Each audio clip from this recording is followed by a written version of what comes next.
Lens makers formula में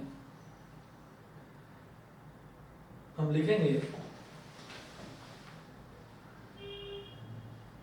lens makers formula for a double convex lens, for a double convex lens.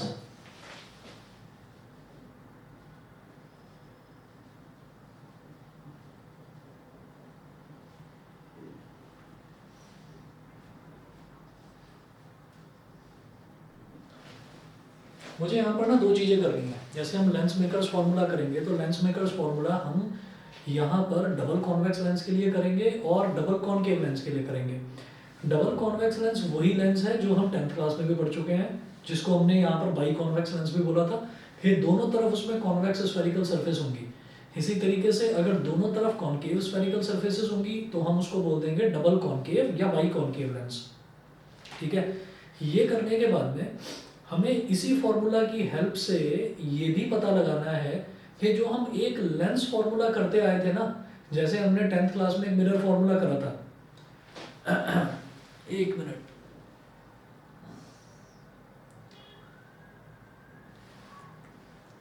जैसे हमने 10th class में mirror formula करा था, इसी तरीके से Recording in progress. Mirror formula करा था 1/u + 1/v = 1/f। ऐसे ही लेंस फॉर्मूला करा था 1/v - 1/u = 1/f। तो वो वाली जो चीज़ थी जो हमने 10th में करी थी, वो भी इस लेंस मेकर्स फॉर्मूला से कैसे डिराइव होती है वो अब हम देखेंगे। तो यहाँ पर एक डायग्राम बनाना है और डायग्राम थोड़ा सा ध्यान से बनाना, इसमें गलती नहीं होनी चाहिए डायग्राम में।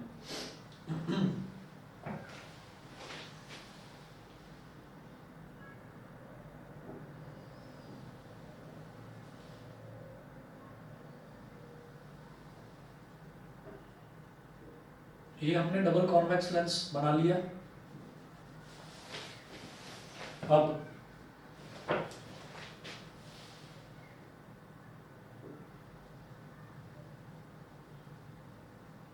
बीच में से ऐसे इसको डिवाइड कर लिया।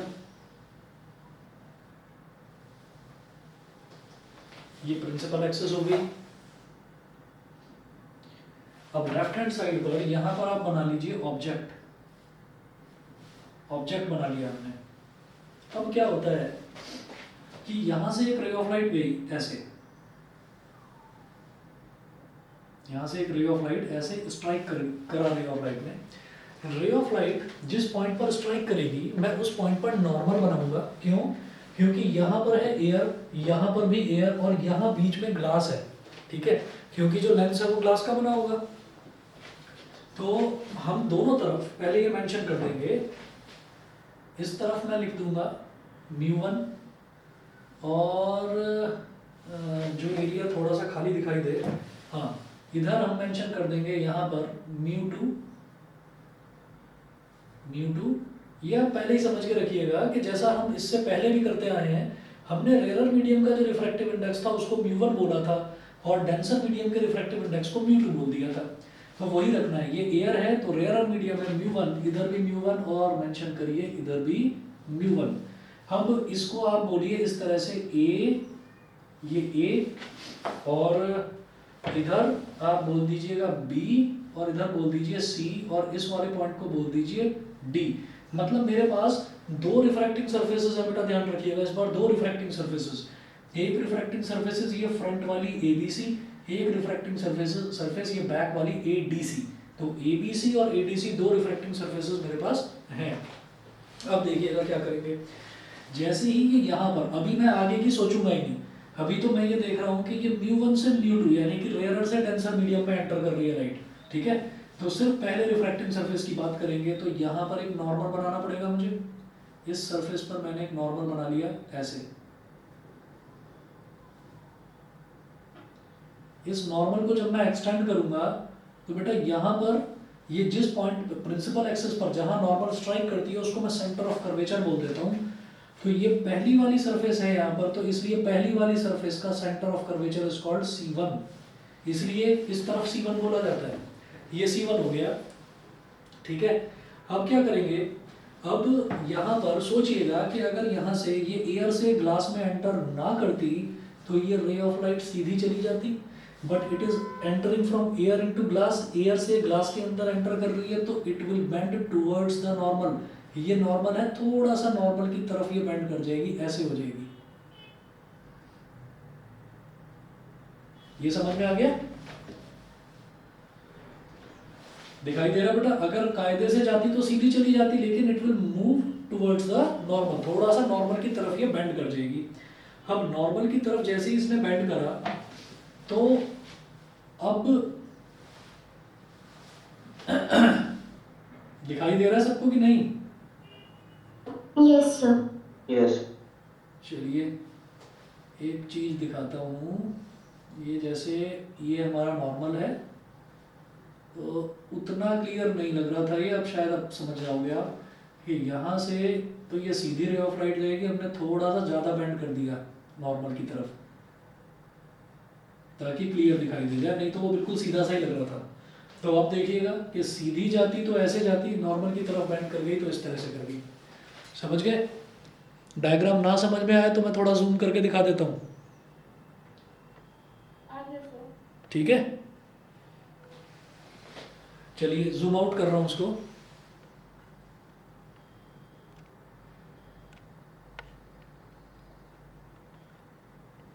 अब देखिएगा, अब क्या होगा कि अब आप ये सोचो कि फिर से मैंने वही कहा कि अगर ये जो रे ऑफ लाइट है, अगर ये रे ऑफ लाइट अगर यहाँ पर ये दूसरा लेंस ना आता, अगर ये लेंस की दूसरी सरफेस यहाँ पर ना आती तो ये कहाँ जाती? ये बिल्कुल सीधे के सीधे चली जाती।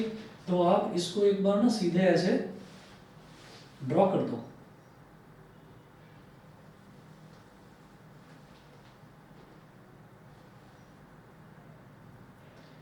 हमने सीधे ऐसे ड्रॉ कर दिया और इस वाले पॉइंट को मैं कुछ बोलूंगा, अभी बताऊंगा क्या बोलेंगे।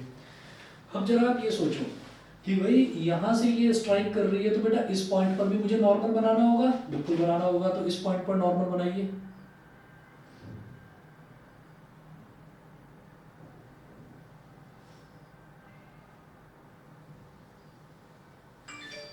हमने इस पॉइंट पर नॉर्मल बनाया तो ये नॉर्मल यहाँ स्ट्राइक करता है, तो दिस इज माई, ये दूसरी वाली जो सरफेस है उसका सेंटर ऑफ कर्वेचर, तो इसलिए सेकंड सरफेस का सेंटर ऑफ कर्वेचर है, तो इसको बोल दिया हमने C2, ठीक है। अब जरा देखना, अब क्या है कि ये तो नॉर्मल है, ये तो नॉर्मल है इस पॉइंट पर, नॉर्मल हमेशा उभरी हुई सरफेस पर बनती है, तो ये तो नॉर्मल है। अगर ये ग्लास से वापस एयर में ना जाती तो ये इस तरफ जाती, ठीक है, लेकिन बिल्कुल ऐसे स्ट्रेट चली जाती। लेकिन क्या है कि अब ये डेंसर से रेयर मीडियम में जा रही है तो it will move away from the normal, तो ये ऐसे ना जाकर और थोड़ा दूर जाएगी, नॉर्मल से दूर। तो नॉर्मल से दूर मतलब थोड़ा और इधर, ये ऐसे जाएगी, और जब ये ऐसे जाएगी तो बेटा यहाँ पर फाइनली क्या बन गई मेरी इमेज, यहाँ पर फाइनली इमेज बन गई, इसको मैंने बोल दिया आई। अब ध्यान देना, इस वाले पॉइंट का मैंने नाम नहीं दिया था, मैं अब इस पॉइंट का नाम दूंगा। क्या है कि अगर हमने सिर्फ अभी तक जो करा था, हमने कॉन्वेक्स रिफ्रैक्टिंग सरफेस करा और कॉनकेव रिफ्रैक्टिंग सरफेस करा, तो हमने सिंगल सरफेस की बात करी थी। सिंगल सरफेस में अगर मान लीजिए मैं सिर्फ पहली सरफेस ABC की बात करूं तो इस ऑब्जेक्ट की इमेज सीधी यहाँ पर बन रही है, ठीक है, वो उसको मैं बोल दूंगा इमेज 1, I1, ठीक है। हालांकि बन नहीं रही है यहाँ पर, अगर ये दूसरी रिफ्रैक्टिंग सरफेस ना होती तो इमेज यहाँ पर बनती I1। मेरी बात सबको समझ में आ गई? ठीक है, तो इसलिए इस पॉइंट का नाम I1 दिया है। अभी इसकी और सिग्निफिकेंस बताऊंगा आगे। अब आप एक काम करें, अब आपको 4 लाइन नोट करवाऊंगा, नोट करना शुरू करिएगा।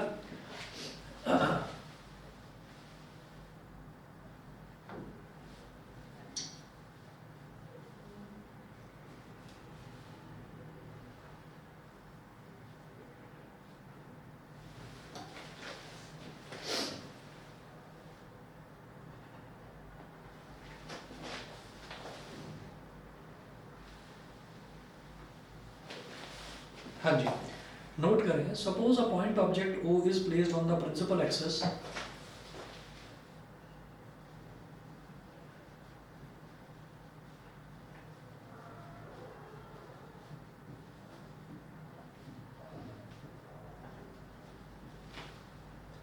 suppose a point object O is placed at the is placed on the principal axis is placed on the principal axis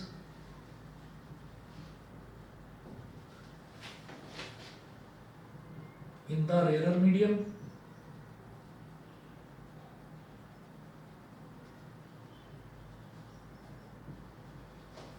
is placed on the principal axis in the rarer medium of refractive index mu1, rarer medium of refractive index mu1, full stop. The ray OM is incident on the first surface ABC. ये वाला जो point है ना बेटा, यहाँ वाला point, इसको आप M बोल दीजिए, M नोट करें। द रे OM is incident on the ray OM is incident on the first surface ABC.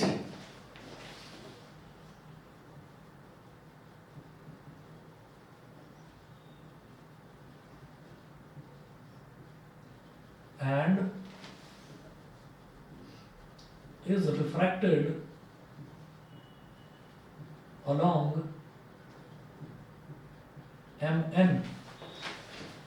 ये इतना सा इसका रिफ्रैक्शन हो गया, इसको बोल दीजिए इस वाले पॉइंट को N, MN, and is refracted along MN, full stop. If the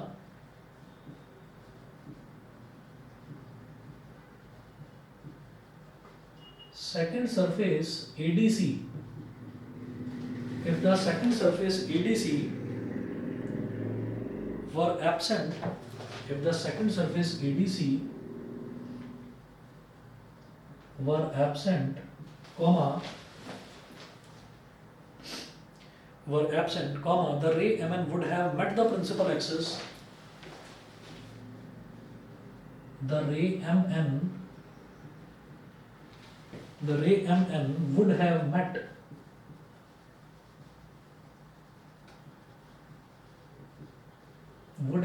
the principal axis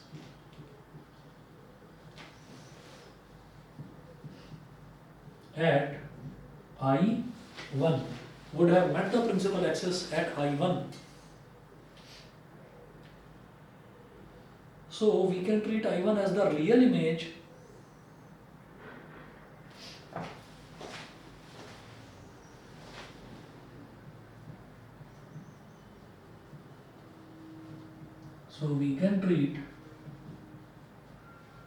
I1 as the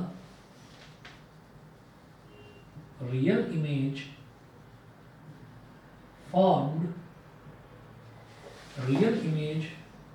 by the surface ABC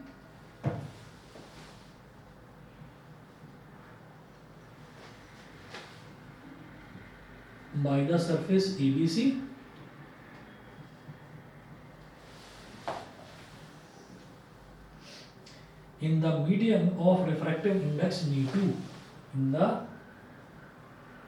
medium of refractive index mu2। ये शायद आपको समझ में आ गया होगा कि अगर पहली सरफेस ABC है, अगर सिर्फ और सिर्फ हम कहते हैं कि यही सरफेस है, अगली वाली सरफेस ADC एब्सेंट है, तो इसमें डेविएशन होता ही नहीं। इसमें डेविएशन नहीं होता तो ये सीधी सीधी यहाँ पर बन जाती I1, और जब ये दूसरी सरफेस नहीं आती तो मैं ये कहता कि ये पूरा का पूरा मीडियम क्या कहलाता, ये यही वाला मीडियम होता जिसका रिफ्रैक्टिव इंडेक्स mu2 है, मतलब रेयर से डेंसर मीडियम में लाइट एंटर कर रही होती। बताइए जी, क्लियर है? ये वाला पॉइंट क्लियर है? Yes sir. ठीक है। अब आप ये देखिएगा कि ऑब्जेक्ट से लेकर और मैं ये इस मिड पॉइंट तक, ऑब्जेक्ट से लेकर इस मिड पॉइंट तक, जब हम डबल कॉन्वेक्स लेंस या डबल कॉन्केव लेंस की बात करते हैं तो मिड पॉइंट जो होता है that is called optical centre. फिर पोल नहीं होता, फिर ऑप्टिकल सेंटर होता है। तो हम ऑब्जेक्ट से लेकर और इस पॉइंट तक का जो डिस्टेंस है इसको बोल देंगे u, ठीक है। और इसी तरीके से अगर पहले वाले सरफेस की बात करें तो ये हमारा इमेज बन गया I1 तक, ये इमेज हो गया। तो इस इमेज को, क्योंकि ये पहले केस की बात कर रहे हैं, तो इस इमेज को मैंने V1 बोल दिया, ठीक है। उसके बाद अभी सिर्फ U और V1 लिख रहा हूँ मैं। और जब मैं फर्स्ट सरफेस की बात कर रहा हूँ, सिर्फ फर्स्ट स्फेरिकल सरफेस की बात कर रहा हूँ, तो फर्स्ट सरफेस के केस में ये जो C1 है, यहाँ तक जो हमारा डिस्टेंस होगा, दिस इज कॉल्ड R1, इसको हम बोल देंगे R1, ठीक है। अब सुनिएगा आगे क्या करना है। Therefore, for refraction, हाँ जी बोलिए। सर दोनों और इक्वली तो होंगे, फिर R1 क्यों लिखा है? देखो बिल्कुल, ये जो बात आपने पूछी है ये बात इम्पोर्टेंट है। जरूरी नहीं है कि दोनों आर इक्वल हो।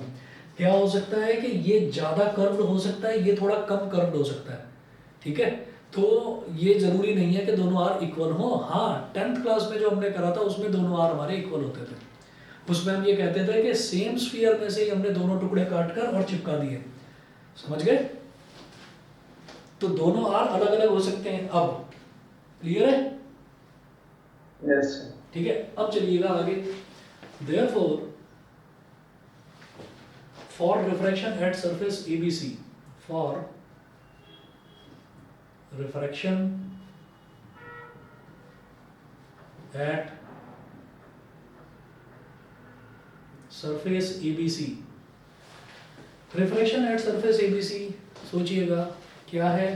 रेयर मीडियम से कहाँ जा रहे हैं? Denser medium. सोच लीजिए कि ये अगली वाली सरफेस एग्जिस्ट ही नहीं करती, ठीक है। तो हम रेयर मीडियम से डेंसर मीडियम में जा रहे हैं। Convex spherical surface moving from rare medium to denser medium. तो उस केस में हमारा, और जो इमेज है, इमेज कहाँ बन रही है? इमेज इस तरफ बन रही है, राइट हैंड साइड पर। तो जब ऑब्जेक्ट इधर और इमेज सामने बनती है तो वो रियल इमेज कहलाती है। तो we are moving from rare to denser medium and the image formed is real. यानी कि वो जो 4 केसेस थे उसमें पहला केस है ये। उन 4 केसेस में पहला वाला केस है। तो पहले वाले केस में क्या था, याद करिए, μ2/v minus μ1/u is equal to μ2 minus μ1/r। ये था पहले वाले केस में। μ2/v minus μ1/u is equal to μ2 minus μ1/r। अब देखिएगा भाई, इस केस में हमारा जो इमेज डिस्टेंस है वो तो v1 है, तो इसलिए इसको मैं बोलूंगा v1। ऑब्जेक्ट डिस्टेंस तो u ही है, तो इसको u बोलेंगे। और जो रेडियस ऑफ कर्वेचर है बेटा वो r1 है। मुझे लगता है समझ में आ गया होगा सबको। सर फिगर में ऊपर में म्यू2 होना चाहिए राइट साइड में। कहाँ पर?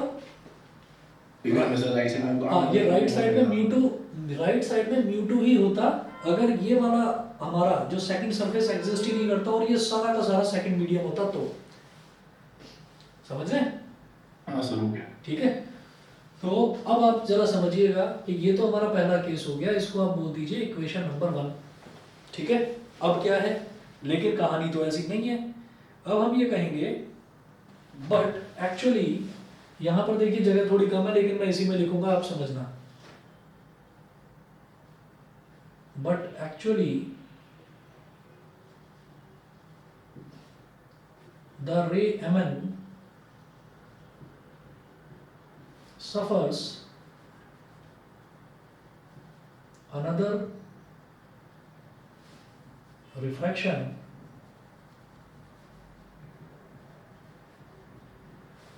on the surface ADC। लेकिन सचमुच में तो ऐसा नहीं होता। सचमुच में क्या है कि वो ADC एक दूसरी सरफेस है, वहां पर भी एक रिफ्रैक्शन हो रहा है उसका। तो आप ये लिखें next point, for refraction at second surface, for refraction at second surface, for refraction at second surface, comma, I1 acts as a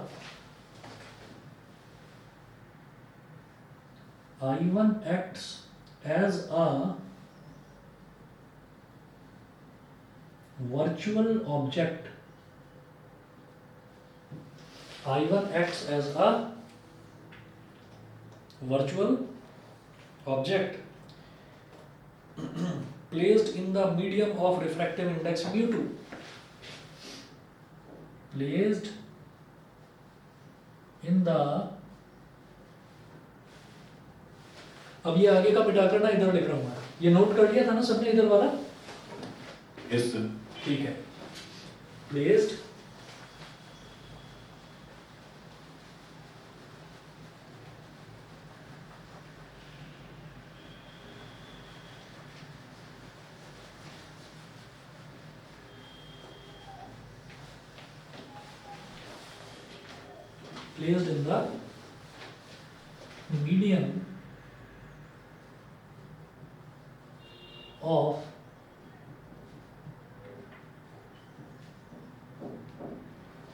placed in the medium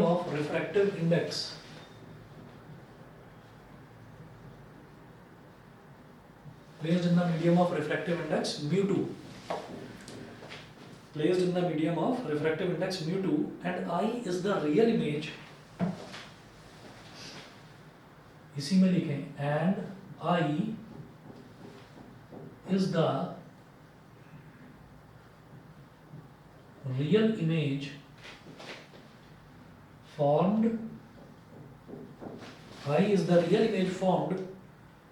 in the medium of refractive index mu1, in the medium of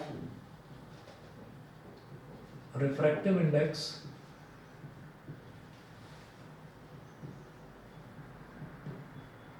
mu1। अब ध्यान से समझिएगा, हमने क्या कहा था पहले case में, हमने ये कहा कि ये ABC ही रिफ्रैक्टिंग सरफेस एग्जिस्ट करती है, ADC को गायब कर दो। ADC को गायब कर दिया तो ये पूरा का पूरा ऐसा हो गया, जैसे कि पूरे का रिफ्रैक्टिव इंडेक्स mu2 हो, जो इस ग्लास का रिफ्रैक्टिव इंडेक्स। अब क्या है, अब मैं ये कहता हूँ नहीं, अब हमारी दूसरी सरफेस भी है ADC, तो ADC में हमारा जो ऑब्जेक्ट है, ऑब्जेक्ट होना चाहिए यहाँ पर mu2 में, ठीक है, mu2 रिफ्रैक्टिव इंडेक्स वाले में ऑब्जेक्ट होना चाहिए, और इमेज हमारी बन रही है यहाँ पर जो ये रिफ्रैक्टिव इंडेक्स mu1 वाला, मतलब रेयर मीडियम में हमारी इमेज बन रही है। लेकिन है क्या, हम कहेंगे भाई इसके अंदर तो मुझे कहीं पर ऑब्जेक्ट नजर नहीं आ रहा है, इसके अंदर कहीं पर ऑब्जेक्ट नजर नहीं आ रहा है, तो हम ये कहेंगे कि नहीं ऑब्जेक्ट है, लेकिन ऑब्जेक्ट नकली इमेज है, ऑब्जेक्ट नकली ऑब्जेक्ट है, वर्चुअल ऑब्जेक्ट है। वर्चुअल ऑब्जेक्ट कैसे पता चलेगा भाई, ये जो इंसिडेंट रे इस वाली सरफेस के लिए, बेटा इस वाली सरफेस के लिए इंसिडेंट रे ऑफ लाइट कहाँ पर है, इंसिडेंट रे ऑफ लाइट ये है, तो इंसिडेंट रे ऑफ लाइट को अगर आप पीछे एक्सटेंड करोगे तो ये प्रिंसिपल एक्सिस पर मीट नहीं कर रही है, इंसिडेंट रे ऑफ लाइट को आगे एक्सटेंड करोगे तो ये प्रिंसिपल एक्सिस पर मीट कर रही है। इसका मतलब ये जो I1 है ये वर्चुअल ऑब्जेक्ट है, ये वर्चुअल ऑब्जेक्ट है, और वर्चुअल ऑब्जेक्ट कहाँ पर है, क्योंकि इस वाली ये जो mu2, ये जो ग्लास के अंदर वाला जो है, इंसिडेंट रे ग्लास के अंदर से आ रही है, तो हम ये कहेंगे कि यहाँ पर हमारा जो ऑब्जेक्ट है ना वो रिफ्रैक्टिव इंडेक्स mu2 के अंदर ही है, लेकिन जो ऑब्जेक्ट हमको दिखाई नहीं दे रहा है, तो दिखाई कहाँ पर देगा, हम ये कहेंगे जहाँ पर प्रिंसिपल एक्सिस पर मीट करेगा, तो हम ये कहेंगे ये जो I1 है ये नकली ऑब्जेक्ट है, वर्चुअल ऑब्जेक्ट है। मेरी बात समझ में आ गई? ये रे ऑफ लाइट जहां से आ रही है, रे ऑफ लाइट जहां से आ रही है, हम ये कहेंगे कि हमारा ऑब्जेक्ट तो वहीं पर है, लेकिन दिखाई क्यों नहीं दे रहा है, क्योंकि प्रिंसिपल एक्सिस पर मीट नहीं हो रहा है। यहाँ पर प्रिंसिपल एक्सिस पर कहाँ मीट होगा, यहाँ पर, तो हम ये कहेंगे कि ये जो पहले केस में जो इमेज बनी थी वो दूसरे केस के लिए ऑब्जेक्ट की तरह काम करेगी। समझ गए कि नहीं? Yes sir. Yes sir. भाई बाकी बच्चे भी बताएं, सभी को क्लियर है? और यही चीज मैंने इस वाले पॉइंट में लिखवा दी है, ठीक है? तो ये चीज हमारी हुई। अब मैं इसमें क्या कहूंगा कि सेकंड केस में, एडीसी वाले केस में हमारा जो ऑब्जेक्ट है दैट इज I1 और इमेज है I, ये हो गया, ठीक है? लेकिन अब सुनिएगा, ऑब्जेक्ट क्या है? ऑब्जेक्ट हमारा कहाँ, ऑब्जेक्ट है हमारा वर्चुअल ऑब्जेक्ट, तो इंसिडेंट रे ऑफ लाइट कहाँ से आ रही है बेटा? डेंसर मीडियम से, ठीक? और इमेज कहाँ पर बन रही है फाइनली इमेज कहाँ बन रही है, रेयर मीडियम पे। तो now we are going from denser medium to rare medium, now we are going from denser medium to rare medium, denser से रेयर मीडियम में जा रहे हैं। और इमेज कैसी बन रही है, इमेज बन रही है रियल। भाई इमेज तो रियल ही बन रही है ना, कि भाई लेंस इधर से इंसिडेंट रे आई और इस तरफ बन रही है इमेज। तो जहां से इंसिडेंट रे आती है अगर सामने ही इमेज बन जाती है तो हम उसको रियल बोलते हैं। हाँ, अगर इधर से इंसिडेंट रे आ रही है और इधर ही इमेज बनती तो मैं उसको वर्चुअल बोलता। मेरी बात समझ में आ गई। तो अब हमारी रे ऑफ लाइट जहां से आ रही है, कहां से आ रही है, डेंसर मीडियम से। तो डेंसर मीडियम से हम आए और कहां जा रहे हैं, रेयर मीडियम में। तो डेंसर टू रेयर वाला केस लेंगे, ठीक है। और रिफ्रैक्टिंग सरफेस कॉन्वेक्स होगी, क्यों, क्योंकि रेयर मीडियम कॉन्वेक्स सरफेस को फेस कर रहा है, तो इस वजह से रिफ्रैक्टिंग सरफेस होगी कॉन्वेक्स। तो we are moving from denser to rare medium.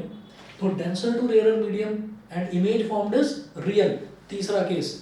Denser to rare medium, image formed is real, तीसरा केस क्या था देखिएगा। अच्छा, उसको तीसरा केस हमारा ये था μ1 upon v minus μ2 upon u is equal to μ1 minus μ2 upon r, ये था, ठीक है। अब मेरी बात एक ध्यान से सुनना, सभी बच्चे दिमाग में अच्छे से बिठा लेना इस चीज को, कि बार बार मुझे ना ये देखने की जरूरत नहीं है कि इमेज जो रे ऑफ लाइट है, बस ये देखना है कि रे ऑफ लाइट रेयर से आ रही है और डेंसर में जा रही है, ये देखना है, या डेंसर से आ रही है या रेयर में जा रही है, ये देखना है बस। उसके अलावा इमेज फॉर्म रियल हो वर्चुअल हो वो कुछ नहीं देखना। कॉन्वेक्स में 4 केसेस है ना, तो कंफ्यूज मत होइएगा। कॉन्वेक्स के जो पहले 2 केसेस हैं उसमें रे ऑफ लाइट रेयर से आ रही है और डेंसर में जा रही है, तो उसके लिए फॉर्मूला बस एक ही है, उसके लिए फॉर्मूला एक ही है, देख लेना। μ2 upon v minus μ1 upon u is equal to μ2 minus μ1 upon r। ये था रेयर से डेंसर के लिए, ये रेयर से डेंसर के लिए। तो रेयर से डेंसर वाले 2 केस है ना कॉन्वेक्स में, रेयर से डेंसर वाले 2 केस है कॉन्वेक्स में, दोनों के लिए यही है फॉर्मूला। अब बात करते हैं डेंसर से रेयर वाली। तो डेंसर से रेयर वाली, ये याद रखने का जुगाड़ बता रहा हूँ, गलती नहीं होगी कभी भी। तो डेंसर से रेयर वाली में क्या करो, μ1 को, ये v u और r को मत छेड़ना, μ1 और μ2 की पोजीशन इंटरचेंज कर देना बस, और कुछ नहीं। तो कभी याद रखने में दिक्कत नहीं होगी। क्या करना है, μ1 और μ2 की पोजीशन इंटरचेंज कर दो, तो क्या हो गया, μ1 upon v minus μ2 upon u is equal to μ1 minus μ2 upon r। ये पहले 2 केसेस के लिए, रेयर से डेंसर के लिए, और ये बाद के 2 केसेस के लिए, डेंसर से रेयर के लिए। तो आप देख लो मैंने क्या करा, ये μ2 upon v minus μ1 upon u is equal to μ2 minus μ1 upon r करा था, बस इनकी पोजीशन इंटरचेंज कर दी।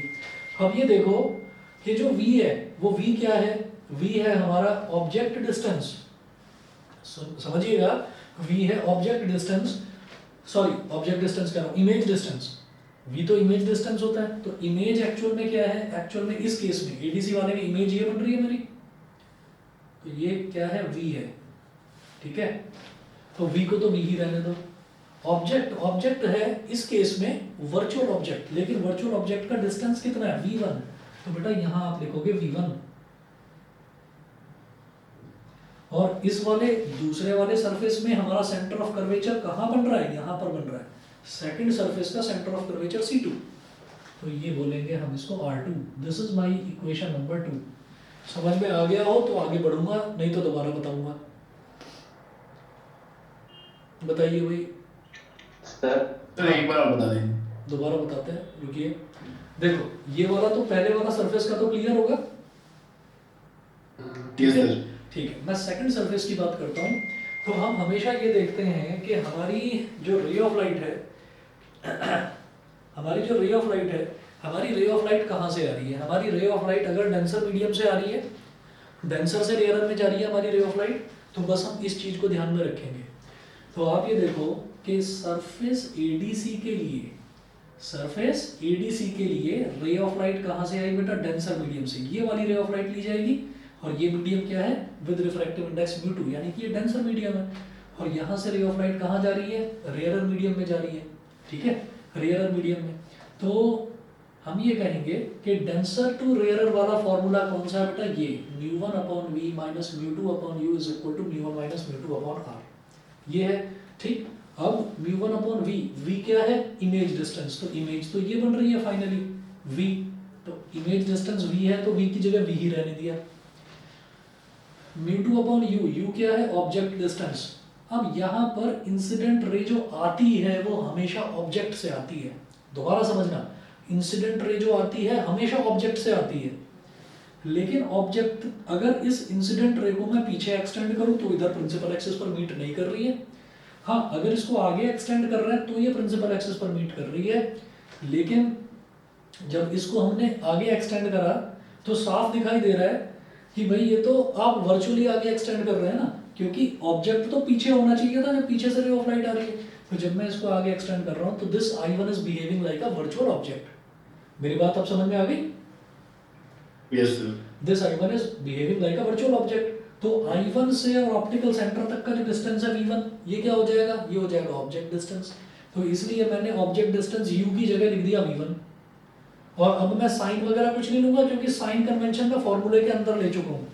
मैं ऑलरेडी नेगेटिव U को माइनस U ले चुका हूँ, मैं ऑलरेडी पॉजिटिव V को पॉजिटिव V ले चुका हूँ। तो अब U जैसा है, V जैसा है, वैसा ही सब्स्टिट्यूट करना है यहाँ पर। ये मत सोचना कि भाई इनको पॉजिटिव लेना है और इधर वाले को तो मुझे नेगेटिव लेना चाहिए था, वो मैं new sign convention formula derivation के अंदर ही डाल चुका हूँ।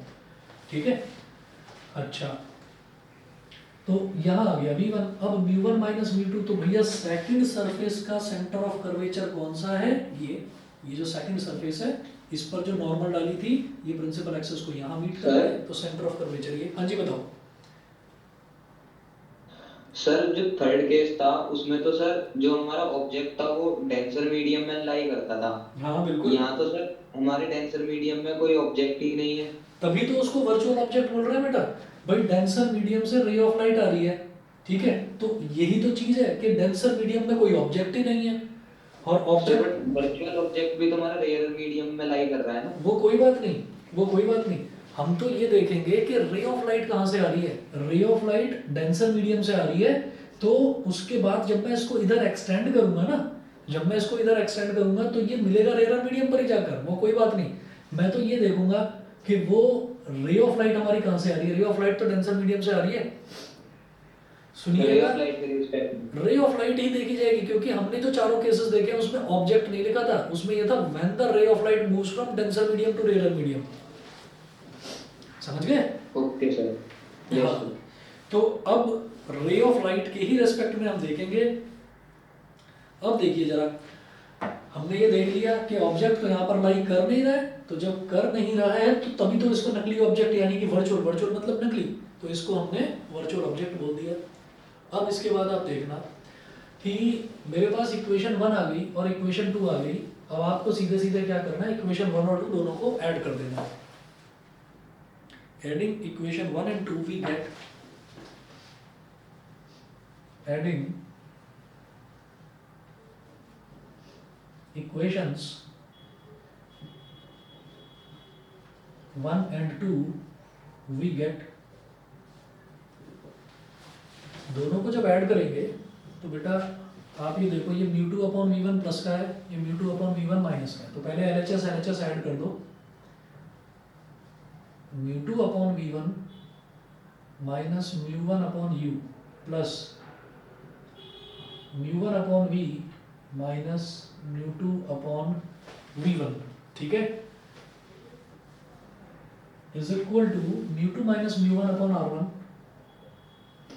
μ2 minus μ1/r1 plus μ1 minus μ2/r2। ये दोनों को ऐड कर दिया तो इसमें μ2/v1 और माइनस μ2/v1 दोनों कैंसिल आउट हो गए। ठीक है, अब आगे का इधर कर रहा हूँ बीच में।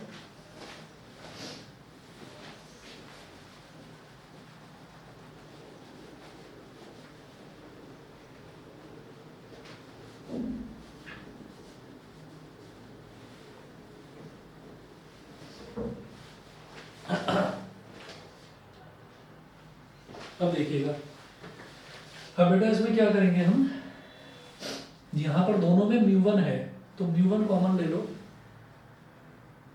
म्यू1 कॉमन ले लिया, ये हो गया 1/v minus 1/u, 1/v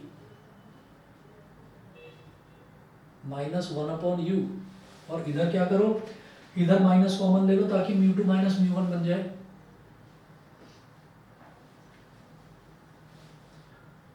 is equal to म्यू2 माइनस म्यू1 अपॉन r1। और इधर आप माइनस कॉमन ले लो, माइनस कॉमन ले लिया तो ये ब्रैकेट में क्या बचा, म्यू2 माइनस म्यू1 अपॉन r2। इससे क्या फायदा होगा कि ये जो म्यू1 था, इस म्यू1 को ले जाओ अब यहाँ डिनोमिनेटर में और यहाँ से म्यू2 माइनस म्यू1 कॉमन ले लो। देखिए ये हो जाएगा 1/v minus 1/u is equal to म्यू2 माइनस म्यू1 अपॉन म्यू1। आपने यहाँ से भी म्यू2 माइनस म्यू1, यहाँ से भी म्यू2 माइनस म्यू1 कॉमन ले लिया तो ब्रैकेट में क्या बचेगा, 1/r1 माइनस 1/r2। बताइए जी समझ गए कि नहीं? Yes sir. यहाँ तक समझ में आ गया? ठीक है। अब इतना करने के बाद में ये जो आपका इक्वेशन बनी है ना बेटा, इसको बोल दीजिए इक्वेशन नंबर 3। इसको बोल दीजिए अब आप इक्वेशन नंबर 3।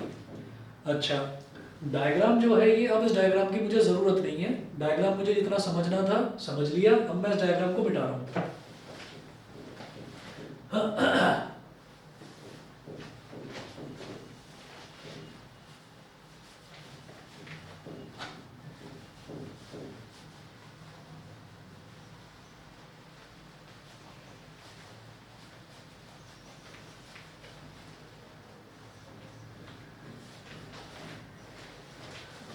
ये इक्वेशन नंबर 3 हो गई। उसके बाद एक कंडीशन नोट करें, नोट करिएगा, if the object is placed at infinity, ये तो इक्वेशन नंबर 3 है।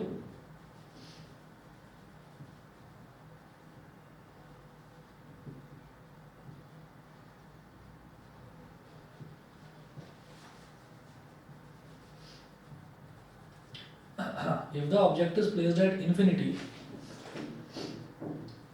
the image will be, if the object is placed at infinity,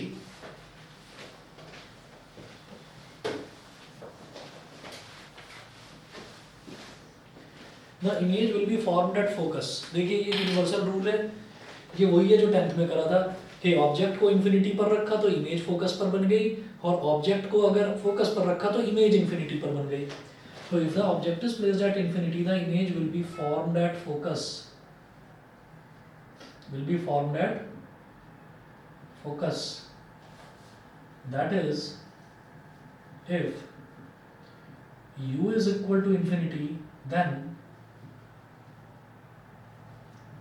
v is equal to f। u is equal to infinity, then v is equal to f। तो इस equation में अगर value डालें इस तरह से हम, तो बेटा ये हो जाएगा 1/v, क्या हो गया 1/f, और ये हो गया 1/infinity। ठीक है, 1 मिनट बेटा वेट करिए प्लीज, 1 मिनट। Recording stopped.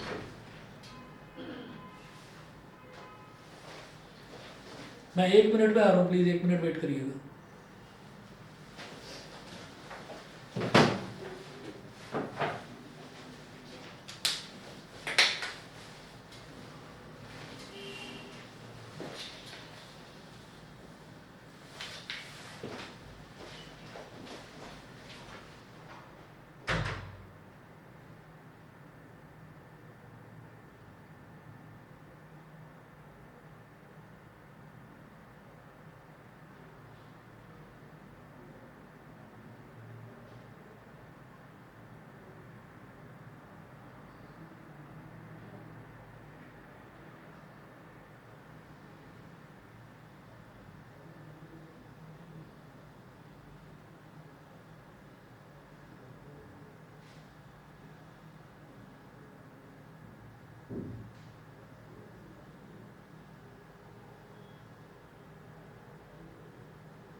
चलिए जी, तो इसमें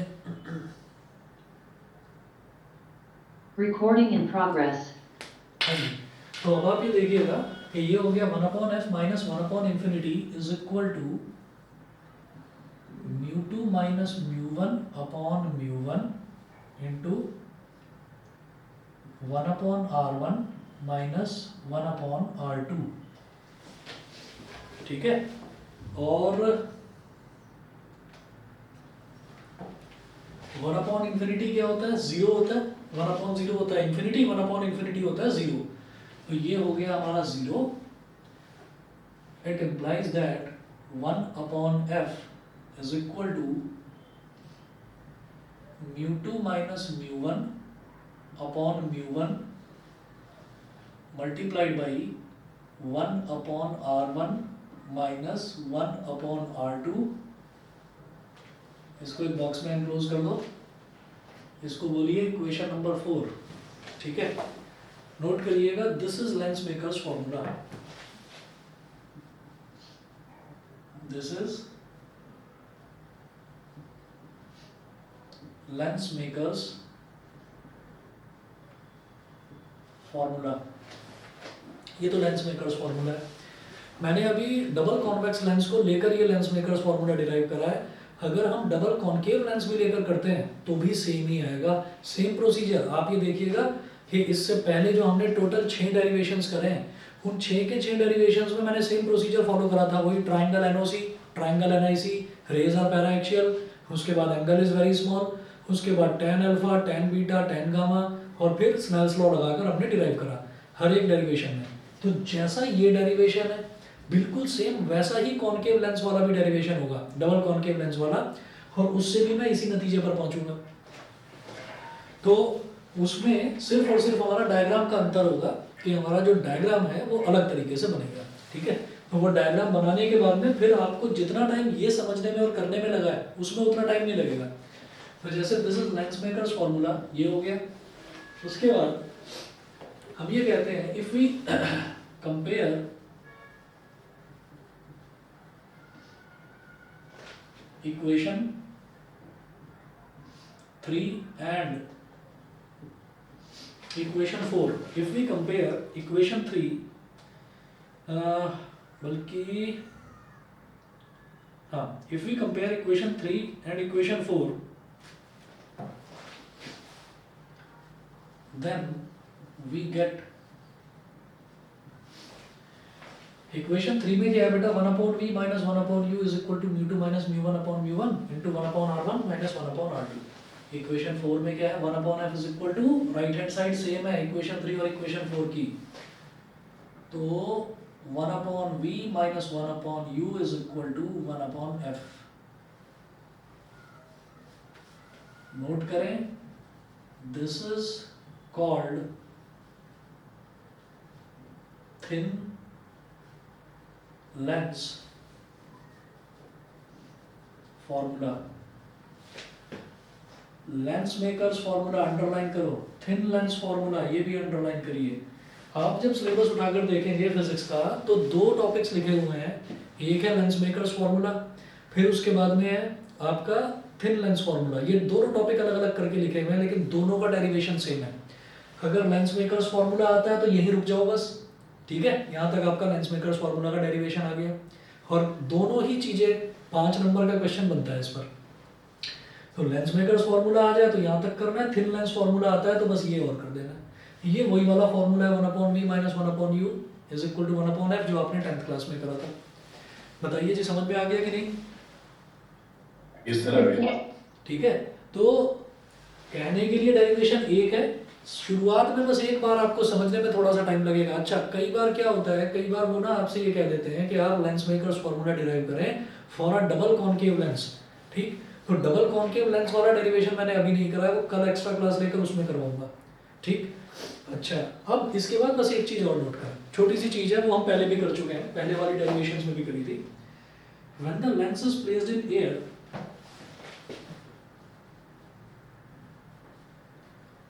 when the lens is placed in air, तो अगर लेंस को हमने ईयर में रखा है तो बेटा क्या हो गया, हमारा जो म्यू 1 है, म्यू 1 तो 1 हो गया, ईयर का रिफ्रैक्टिव इंडेक्स 1 होता है, ठीक है। और म्यू 2 को फिर आप म्यू बोल दीजिए, and mu 2 is equal to mu 2 is equal to mu हो गया।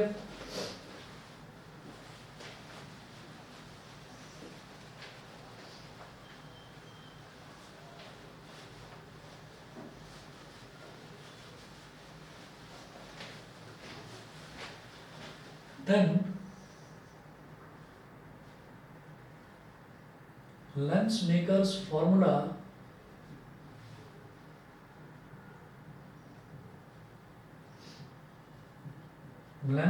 formula takes the form, क्या फॉर्म हो जाती है इसकी, बस आपको क्या करना है कि ये वाला जो है इसमें म्यू 2 की जगह तो सिर्फ म्यू लिख दो और म्यू 1 की जगह 1 लिख दीजिए। तो 1/f is equal to mu minus 1/1 और ब्रैकेट में 1/r1 minus 1/r2। 1/f is equal to mu minus 1 into 1/r1 minus 1/r2। ये हो गया जी हमारा फाइनली लेंस मेकर्स फॉर्मूला और थिन लेंस फॉर्मूला दोनों फिनिश है यहाँ पर, ठीक है। इसके बाद कॉनकेव लेंस का और करना है, ये आपको समझ में आ गया तो कॉनकेव में आपको अपने आप ही समझ में आ जाएगा कि कैसे कैसे सेम स्टेप्स फॉलो करना है, ठीक है जी। इसके बाद कुछ न्यूमेरिकल्स और फिर इमेज फॉर्मेशन। इमेज फॉर्मेशन में बिल्कुल भी कुछ भी अंतर नहीं है, इमेज फॉर्मेशन डिट्टो वही है जो आपने 10th क्लास में करा था, ठीक है। तो नेक्स्ट अपना टॉपिक वो करेंगे, पहले डबल कॉनकेव लेंस। अच्छा एक चीज़ मेरे को बता दीजिए कि कल 26 जनवरी की अगर स्कूल की क्लासेस की छुट्टी है तो कल आपकी एक्स्ट्रा क्लास दोपहर के टाइम पर रख सकता हूँ, ऐसे 1 या 2 बजे के आसपास? Yes sir. Yes sir. ठीक है। कोई और ट्यूशन आप ले लीजिए, मैं कल अटेंड नहीं करूंगी। अच्छा चलिए ठीक है, कोई नहीं, रिकॉर्डिंग तो मैं शेयर कर ही दूंगा, ठीक है। मैं भी अटेंड नहीं कर पाऊंगा। चलिए कोई बात नहीं। तो बाकी और बच्चे बता दीजिए जो अटेंड कर पाएंगे, उनको दोपहर में कोई और क्लास तो नहीं है? No sir. ठीक है, तो मैं 1 या 2 बजे के आसपास कल आपकी एक्स्ट्रा क्लास रखूंगा, उसमें डबल कॉनकेव लेंस स्टार्ट करके और फिर इमेज फॉर्मेशन वाले पे पहुंच जाएंगे, ठीक है। चलिए जी, फिर आज के लिए इतना ही। ओके सर, ओके ओके, नमस्ते सर। नमस्ते जी, नमस्ते। Thank you sir. Okay. Recording stopped.